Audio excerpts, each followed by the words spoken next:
Bueno, vamos a preguntar justamente a ver qué onda, cómo está el norte provincial, con una jornada de nieve en prácticamente la mitad de la República Argentina, incluida la provincia de Salta, y esta situación sin clases en departamentos de zona cordillerana y en otros donde no se va a computar las faltas. En la capital salteña, el dato que nos daba Luciano Argañarás en su recorrida periodística es que el Tomasini directamente sin alumnos, en la escuela 25 había uno y lo fueron a retirar. 10 alumnos llegaron de 210. De 210, y era porque estaban desinformados, no sabían que a la medianoche se había dispuesto que no se iban a computar las faltas. Bueno, vamos a hablar un poco vamos a preguntarle también a él como papá, a ver si se mandó a los chicos al colegio o no. Y además hay varios temas para hablar con el intendente Baltasar Laragros, intendente de la ciudad de Orán, quien tenemos en línea telefónica. Baltasar, buen día. José Corbacho desde la mañana de CNN Salta. Buen día, José, buen día a todo el equipo de la radio. Buen día. Te vi activo ayer en redes sociales con el tema de las clases. Sí, la verdad que anoche había mucha desinformación de si había clases o no. Creíamos que era necesario, que era conveniente salir a aclarar que sí había clases. Ya muchos medios y también muchas personas se habían mandado a dictar la suspensión, que no era así, ¿no? Así que bueno, creo que quedó claro, hubo mucha polémica de si tendría que haber clases o no, y se generó un buen debate en ese sentido. Uh-huh. ¿Cuál es la situación en Orán en estos momentos en cuanto al tiempo? ¿Cómo están ustedes con esta jornada tan fría y la ola polar? A ver, en Orán, por supuesto, está haciendo frío como en todos lados. Yo sí, en este momento me encuentro en Salta Capital por cuestiones de trabajo, que tengo reuniones en la Casa de Gobierno Provincial, pero hace frío como en todos lados, no tanto frío como en Salta Capital, siempre es un poquito menos el frío allá, por supuesto, cuando hace calor hace mucho más calor, pero se está pudiendo desarrollar normalmente y muchos niños han ido a clases como corresponde. Uh-huh. Bueno, hay varios temas. Agustín presentó un tema en el bloque anterior y me parecía interesante compartirlo con vos. Que mañana va a haber una reunión en el CFI de los ministros de Economía de las distintas provincias argentinas con uno de los miembros de la Secretaría de Hacienda para seguir en esta negociación que están encabezando las provincias por tema coparticipación, por cómo se están manejando los fondos de algunos impuestos nacionales coparticipables e incluso de las ATN. Obviamente la pregunta es tratar de hacer la bajada a lo que le está pasando a los propios municipios con la coparticipación de provincia. Sí, a ver, yo creo que es un reclamo muy justo el que están llevando los gobernadores, ¿no? Siempre el gobierno nacional tuvo los ATN para poder ir haciendo asistencias financieras a distintas provincias que lo necesitaban con una manera, te diría, bastante discrecional. Hoy en día, con la baja en la coparticipación, lleva a que muchos gobiernos presenten distintas alternativas ante Nación con respecto a la repartición de los fondos. Convengamos, desde enero al mes de junio, en términos nominales se redujo 20% la coparticipación que recibe provincia y por lo tanto nosotros los municipios, ¿no? Creo que es un momento en que hay que ser súper eficiente a la hora de manejar el gasto, hay que ser muy cuidadosos en qué se gasta y en qué no, pero hay otras cosas que no se puede dejar de gastar, por lo que provincia tiene una responsabilidad enorme con seguridad, con lo que tiene que ver con la educación, con la salud pública, y hay cosas que hay que seguir, hay servicios que hay que seguir brindando, pase lo que pase, y en este sentido este reclamo de los gobernadores me parece muy justo para poder derivar más fondos a las provincias ante esta gran baja en la coparticipación. Por ejemplo, en tu caso, con el tema del pago del aguinaldo, ¿cómo hiciste? Pues eso nos preguntábamos también. En muchos municipios imagino que se habrá complicado y terminan pidiendo ayuda a provincia. A ver, para nosotros no es una medida de ajuste del salario de los trabajadores. Creo que una de las primeras cosas que creo que hay que resguardar es el pago de sueldos, y es lo que nosotros hicimos en el primer momento, ¿no? Empezar a tener la previsibilidad y el ahorro previo para poder llegar a junio y poder pagar el aguinaldo, que es parte del sueldo de los trabajadores. Eso lo hicimos y ya pudimos pagar el aguinaldo en conjunto con provincia, lo mismo hizo el gobierno de la provincia, y sí hay que empezar a resguardar otros gastos que bueno, nos llevan a no tener que hacer gastos que te diría que no sean estrictamente necesarios para el funcionamiento de la ciudad, y esa es quizá la medida de ajuste, ¿no? En este caso nosotros tenemos un control estricto del gasto, que es lo que tenemos que hacer en estos momentos tan difíciles. ¿Qué hacen con el tema de los aportes del IPS? Porque ahí hubo una reunión en el foro la semana pasada y la provincia habló de una asistencia a los municipios. ¿Cuál es el caso del municipio de Orán y qué sabes del resto de los municipios? Aumentaron, a ver, lo que tiene que ver con las retenciones para el pago de IPS, hay una especie de retención automática que hace la provincia a la hora de mandar la coparticipación de lo que son los aportes de IPS de cada uno de la nómina de empleados que presentamos nosotros ante provincia, ¿no? Sí. Esto asegura el cobro y también la efectiva prestación del servicio a cada uno de los empleados y su grupo familiar. En este caso aumentó muchísimo lo que es la retención, fue un impacto económico bastante fuerte, y en algunos otros municipios mucho más todavía, y eso lleva a que sí, se complique un poco la cosa, y bueno, a través del foro de intendentes, la verdad que en este sentido el presidente del foro estuvo muy activo. Lo que se quiere hacer es que provincia, a través de lo que se llama Fondo Compensador Municipal, pueda digamos, cubrir esas diferencias a cada uno de los municipios. Hoy, ¿cómo se mantiene en porcentaje la coparticipación que recibe el municipio por parte de la provincia? ¿Ha habido una disminución? Sí, a ver, lo que recibe, los municipios reciben lo que recibe la provincia de Nación, o sea, de la coparticipación de los impuestos nacionales, y a la vez la coparticipación de los impuestos provinciales, ¿no? De lo que digamos, en su gran mayoría es ingresos brutos.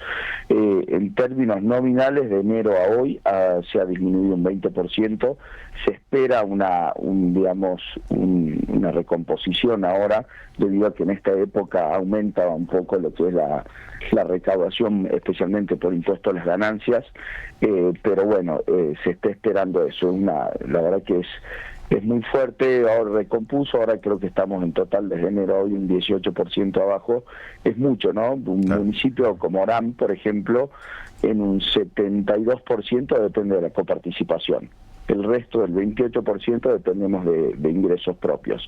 Creo que hay muchos municipios que están en porcentajes muy similares, y otros al contrario, otros municipios más chicos tienen casi nula la recaudación propia, ¿no? Así que dependen casi en su totalidad de la coparticipación para poder brindar los servicios públicos básicos que brinda un municipio, ¿no? Recolección de residuos, mantenimiento de calles, alumbrado público y las distintas obras de infraestructura urbana que tenemos que hacer. Recuerdo muchas veces alguna charla con gente que te dice, bueno, pero me gustaría tener los servicios como tiene Salta. Y yo cuando le cuento lo que se paga en la capital, y es una discusión, ¿no?, que se plantea, querer comparar un municipio del interior con la capital, pero los montos son totalmente distintos. Sí, exactamente. A ver, cuando uno quiere servicios de calidad, también cuando uno va teniendo escala va pudiendo brindar servicios mucho más eficientes, ¿no? Cuando uno tiene menos escala, por ejemplo, si tenés 20 unidades habitacionales en una cuadra, a diferencia de otros municipios más grandes que tienen más edificios y podés llegar a tener más de 1000 en una cuadra, es mucho más eficiente brindar los servicios, ¿no? Claro. Te pregunto por la situación en la Ruta Nacional 50 entre Orán y Pichanal. Hace un rato José contaba sobre el fallo que obliga a Vialidad a que se haga cargo de este arreglo. ¿Qué tenés para decirnos al respecto? Sí, lo estuve leyendo ayer al fallo. A ver, creo que una de las deudas pendientes de este gobierno nacional, que por supuesto no es que le vamos a echar la culpa porque asumió hace muy poquito, es el mantenimiento de las rutas, ¿no?, nacionales. No solo pasa en la provincia de Salta, sino creo que es una queja a lo largo y ancho del país, y lo escuché de muchos legisladores y algunos dirigentes amigos que tengo en distintas provincias, ¿no? En este caso, la Ruta 50, bueno, lo principal fue que hubo un error de ejecución de la obra muy compleja, fue una ejecución muy mala y la situación que tiene para arreglar esa autopista es una inversión muy fuerte, ¿no? Especialmente hay que arreglar las bases, estuvo muy mal ejecutada la obra. En este sentido tengo entendido que Vialidad ya está por ejecutar lo que es un bacheo profundo de la autopista. Terminaron ya lo que es el puente de egreso norte de Irigoyen y ahora falta que desde el municipio se ejecute una obra de 300 metros de asfalto para ya poderlo habilitar completamente. 2 semanas atrás completamos los papeles para que lo que es la iluminación de las rotondas en la parte de Orán, tanto la rotonda sur y norte, pasen al municipio y ya pudimos hacer el recambio de LED correspondiente y pudimos trabajar en todo lo que es la limpieza de las rotondas y esas zonas que ya le corresponden, digamos, ya están más cerca de la ciudad de Orán. Así que bueno, esperando que se pueda hacer este bacheo profundo, especialmente en el sector entre Pichanal y Tabacal, que es el sector más complejo que tiene hoy la autopista. Claro. Te aprovecho y te meto en el mundo de la política. Ayer pasaba por la calle Rivadavia, casi de Anfunes, entre Subiría y de Anfunes, se veía allí la sede del Partido Renovador de Salta, y pensaba justamente cuál es el futuro de los espacios políticos en estos tiempos donde discutimos en la Argentina, personas, pero no tanto partidos. ¿Cuál es el rol hoy del PRS? ¿Qué es de la vida del Partido Renovador de Salta? ¿Qué van a hacer los renovadores? A ver, creo que los partidos aparecen en 2 momentos digamos, no del año, sino de 2 momentos, ¿no? Cuando hay una elección aparecen todos los partidos, empiezan a trabajar muy fuerte, y cuando hay un recambio de autoridades. En este caso, en el PRS hay un recambio de autoridades a partir de ahora de julio, ya se le venció el mandato al actual presidente, y bueno, estamos en proceso de renovación de autoridades y es mi intención de asumir ese compromiso e ir por ese compromiso de ejercer la presidencia del PRS. Yo creo que todos los partidos están en una crisis política muy fuerte, el PRS no es ajeno a eso, y creo que una crisis política mucho más fuerte ahora por la lamentable gestión que tuvo el actual presidente, ¿no? Que creo que en este sentido ha tenido, digamos, se ha corrido totalmente de lo que es la agenda política de la provincia de Salta. Así que yo creo que en ese sentido tanto el PRS como algunos otros partidos creo que tienen que volver a tener protagonismo, no con el rol quizá histórico que uno cree que tienen que tener los partidos y demás, que yo creo que va a ser muy difícil o imposible que vuelvan a tenerlo, sino como un rol de formación de líderes, ¿no? Yo creo que necesitamos hoy en día ir formando dirigentes para que puedan asumir el día de mañana distintos cargos políticos. Cada vez que se va llenando una lista uno dice, no hay gente preparada, nadie quiere serlo. Creo que esa responsabilidad la deben asumir los partidos políticos y eso es por lo menos la visión que a mí me gustaría darle. ¿Cuál sentís que fueron los principales errores de la actual conducción del PRS? A ver, es difícil por ahí designar errores, ¿no? Yo creo que ha habido una ausencia muy importante, ha habido una falta de convocatoria a dirigentes a lo largo y ancho de la provincia. Hoy una sola persona está ejerciendo el rol en casi todos los estamentos, ¿no? Junta electoral, presidencia, mesa chica, digamos, está ejerciendo un montón de roles porque, bueno, hay mucha gente que se fue yendo, fue renunciando, y ya casi no ha quedado nadie en la conducción, ¿no? Así que eso creo que es un problema muy fuerte y, bueno, lamentablemente está terminando, digamos, su rol de una manera que no nos gustaría, por lo menos a mí como afiliado al Partido Renovador me hubiera gustado ver otro partido, pero bueno, creo que se abre una oportunidad y muchos dirigentes la están viendo y es que estamos junto a muchos de ellos tratando de generar una alternativa de cara al futuro del partido. Más allá de la definición que se va a dar el mes que entra, ¿ya tienen pensado qué van a acompañar a nivel nacional en las elecciones de octubre? No, yo creo que eso es una discusión que se tiene que dar puertas adentro, y por supuesto también ir viendo cómo van todas las distintas negociaciones, ¿no? Hoy la gran mayoría de los dirigentes, o por lo menos desde lo que fue la conformación de alianza para el 2023, el Partido Renovador viene acompañando a la gestión del gobernador Gustavo Sáenz, y creo que en ese sentido las distintas gestiones, tanto de apoyos a nivel nacional y demás, hay que ir siguiéndolo de cerca con todo el equipo, ¿no? Creo que aislarse y tomar una decisión solo no corresponde, y bueno, creo que eso se va a ir viendo de cara a lo que viene. Por supuesto, el partido es un partido provincial, no depende de quizá alguien a nivel nacional que te pueda venir a intervenir el partido o a decirte una cosa que los afiliados no quieren, y eso es una ventaja para el Partido Renovador. Uh-huh.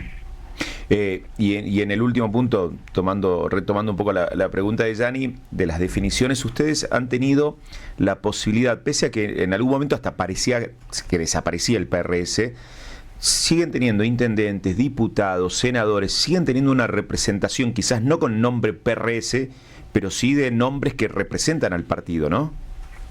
Sí, seguimos teniendo. La verdad que en el interior el partido ha tenido un protagonismo muy importante en muchos otros municipios, y creo que eso es lo que mantiene vivo, ¿no? Yo creo que el PRS hoy en día a nivel dirigencial tiene una deuda muy fuerte con la capital, y creo que eso es algo que hay que trabajar de cara al futuro.